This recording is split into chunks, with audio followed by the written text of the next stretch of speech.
Welcome back to Nursing Capsule. If you are watching our channel for the first time, please subscribe our channel to get more videos. Here we are describing about human skeletal system part 2.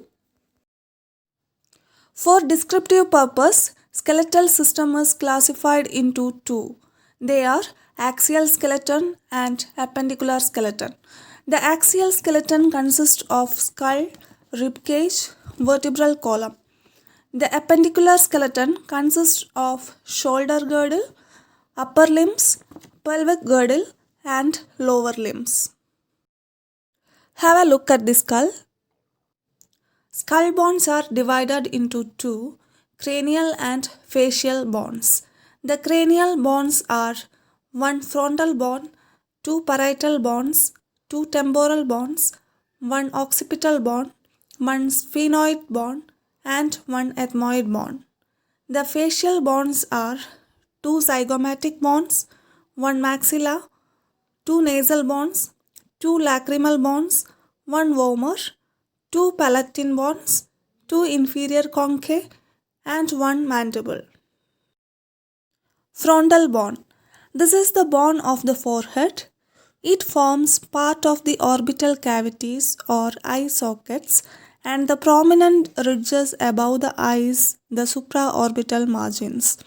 Just above the supraorbital margins, within the bone, are two air-filled cavities or sinuses lined with ciliated mucous membrane which open into the nasal cavity.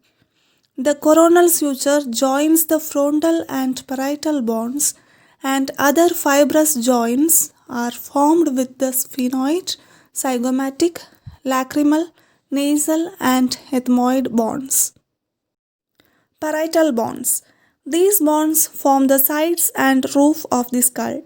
They articulate with each other at the sagittal suture, with the frontal bone at the coronal suture, with the occipital bone at the lambdoidal suture, and with the temporal bones at the squamous sutures.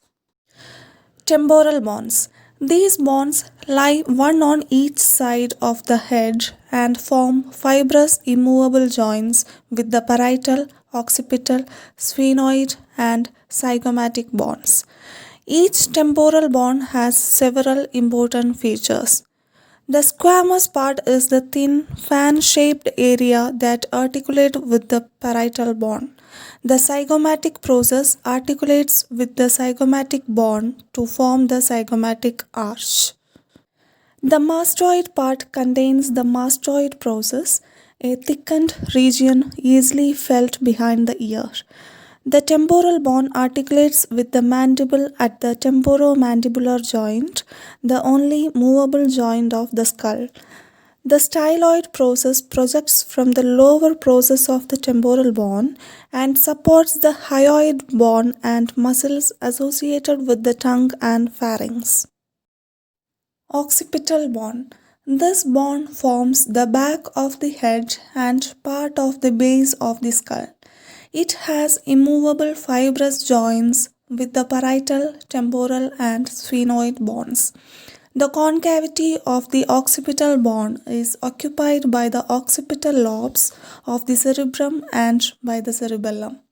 The occiput has two articular condyles that form condyloid joints with the first bone of the vertebral column, the atlas. Between the condyles is the foramen magnum, means large hole, through which the spinal cord passes into the cranial cavity.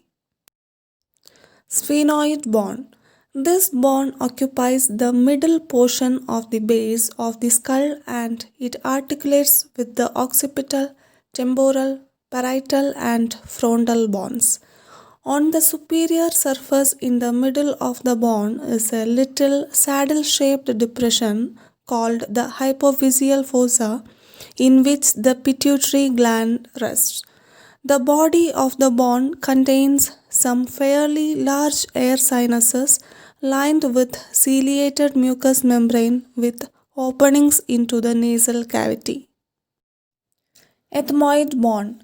The ethmoid bone occupies the anterior part of the base of the skull. On each side are two projections into the nasal cavity, the superior and middle concave or turbinated processes. It is a very delicate bone containing many air sinuses lined with ciliated epithelium and with openings into the nasal cavity. The horizontal flattened part, the cribriform plate, forms the roof of the nasal cavity and has numerous small foramina through which nerve fibers of the olfactory nerve pass upwards from the nasal cavity to the brain. There is also a very fine perpendicular plate of bone that forms the upper part of the nasal septum. Let's learn about facial bonds. Zygomatic bonds.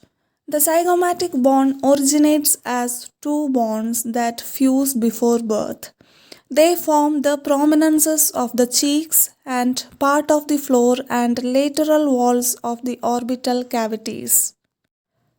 Maxilla. This originates as two bonds, but fusion takes place before birth. The maxilla forms the upper jaw, the anterior part of the roof of the mouth, the lateral walls of the nasal cavity, and part of the floor of the orbital cavities. The alveolar ridge or process projects downwards and carries the upper teeth. On each side is a large air sinus, the maxillary sinus, lined with ciliated mucous membrane and with openings into the nasal cavity. Nasal bonds. These are two small flat bonds that form the greater part of the lateral and superior surfaces of the bridge of the nose. Lacrimal bonds. These two small bonds are posterior and lateral to the nasal bonds and form part of the medial walls of the orbital cavities. Each is pierced by a foramen for the passage of the nasolacrimal duct that carries the tears from the medial canthus of the eye to the nasal cavity. Vomer. The vomer is a thin, flat bone that extends upwards from the middle of the hard palate to form most of the inferior part of the nasal septum.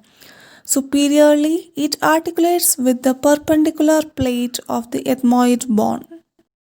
Palatine bonds. These are two small L-shaped bonds.